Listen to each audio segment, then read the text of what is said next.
Selamat pagi anak-anak, salam sejahtera dan salam sehat buat kita semua. Bapak harap hari ini kalian tetap semangat dalam mengikuti proses pembelajaran. Materi kita pada pagi hari ini secara minat adalah kronologi dan periodisasi dalam sejarah. Tujuan pembelajaran kita pada pagi hari ini adalah setelah mengikuti proses pembelajaran, peserta didik diharapkan mampu memahami kronologi dan periodisasi dalam mempelajari sejarah. Maka kita masuk ke materi yang pertama adalah kronologi dalam sejarah. Apa itu arti dari kronologi? Kronologi berasal dari bahasa Yunani, yaitu kronos dan logos.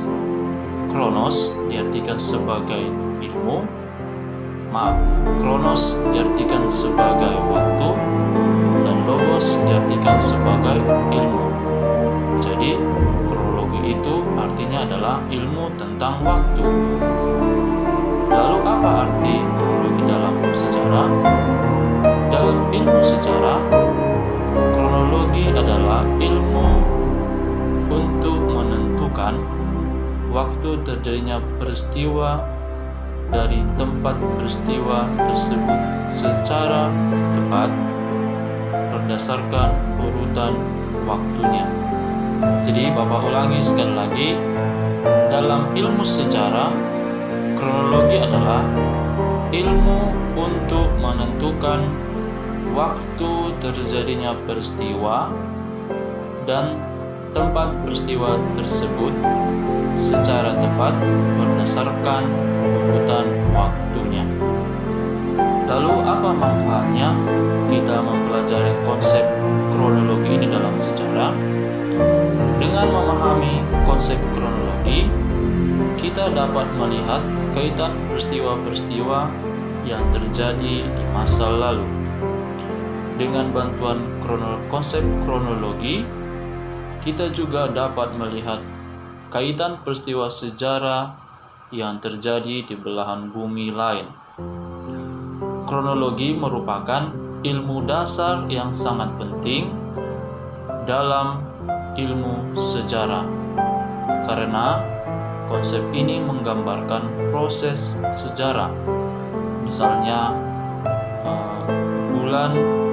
misalnya hari, bulan, dan tahun terjadinya peristiwa sejarah tersebut.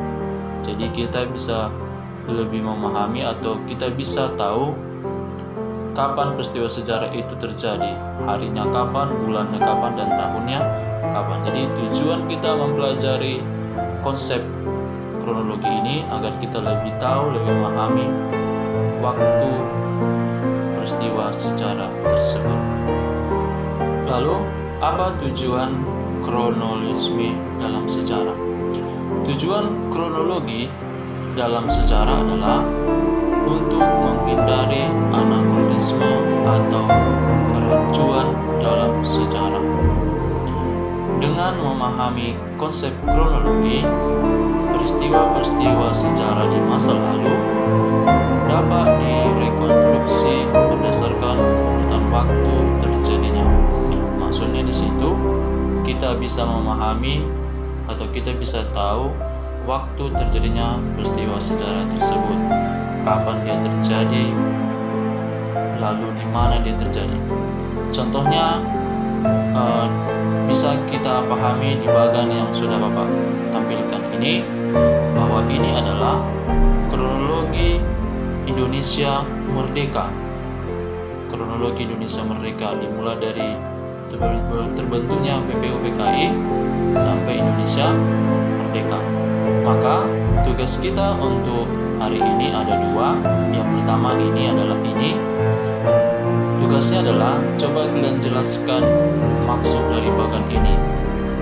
Kalian jelaskan, kalian ceritakan maksud dari bagian ini agar kita lebih tahu bahwa ini adalah kronologi Indonesia Merdeka. Jadi kalian jelaskan, dan ini salah satu tugas kita hari ini ya. Lalu yang kedua adalah periodisasi dalam sejarah. Apa itu arti dari periodisasi? Periodisasi adalah pembabakan waktu yang berurutan sesuai dengan waktu kejadiannya. Sedangkan periodisasi dalam sejarah diartikan sebagai tingkatan perkembangan masa dalam sejarah. Jadi periodisasi ini bisa dikatakan sebagai pembabakan waktu dari masa ke masa. Lalu tujuan dibuatnya periodisasi ini agar kita lebih memahami ciri khas atau karakteristik manusia dari masa ke masa. Contohnya misalnya periodisasi terbentuknya muka bumi ini atau terbentuknya kepulauan Indonesia, kan ada 4 zaman. Yang pertama itu zaman Ujoikum. Zaman Ujoikum itu bagaimana keadaannya. Lalu yang kedua zaman Paleozoikum. Di zaman Paleozoikum itu bagaimana keadaannya. Di zaman yang ketiga zaman Mesozoikum bagaimana keadaannya, dan terakhir itu di zaman Neozoikum bagaimana keadaannya. Jadi periodisasi ini adalah pembabakan waktu dari masa ke masa. Tujuannya agar kita lebih mengetahui bagaimana ciri khas atau karakteristik setiap masa. Lalu konsep periodisasi erat hubungannya dengan konsep waktu. Mengapa? Karena sejarah adalah ilmu yang berkaitan dengan konteks waktu. Waktu dalam sejarah berkaitan erat dengan waktu. Waktu dalam sejarah akan membentuk periodisasi. Lalu periodisasi ini dibuat untuk memudahkan pemahaman tentang cerita sejarah yang berkelanjutan. Jadi periodisasi ini adalah pembabakan waktu sesuai dengan rangkaian peristiwa menurut urutan zamannya. Jadi periodisasi ini adalah pembabakan waktu atau sentralisasi sesuai dengan urutan zamannya. Untuk lebih memahami tentang konsep periodisasi, di sini ada buat tabel contoh konsep periodisasi. Maka ini tugas yang kedua. Coba kalian jelaskan apa maksudnya tentang tabel ini agar kalian lebih memahami apa itu konsep periodisasi. Jadi kesimpulan kita pembelajaran hari ini adalah bahwa kronologi itu adalah ilmu tentang waktu. Maksudnya agar kita lebih memahami kapan peristiwa sejarah itu terjadi. Misalnya hari, bulan, dan tahun terjadinya peristiwa sejarah tersebut. Sedangkan periodisasi itu adalah pembabakan waktu dari zaman ke zaman. Tujuannya agar kita memahami, misalnya di zaman ini apa yang terjadi, di zaman ini apa yang terjadi. Periodisasi dalam sejarah itu dimulai dari zaman Praksara. Lalu di zaman Praksara itu apa yang terjadi? Lalu ketika zaman Praksara sudah selesai, muncul zaman Aksara. Di zaman Aksara itu apa yang terjadi? Lalu ketika itu ada lagi zaman Hindu-Buddha, maksudnya Hindu-Buddha.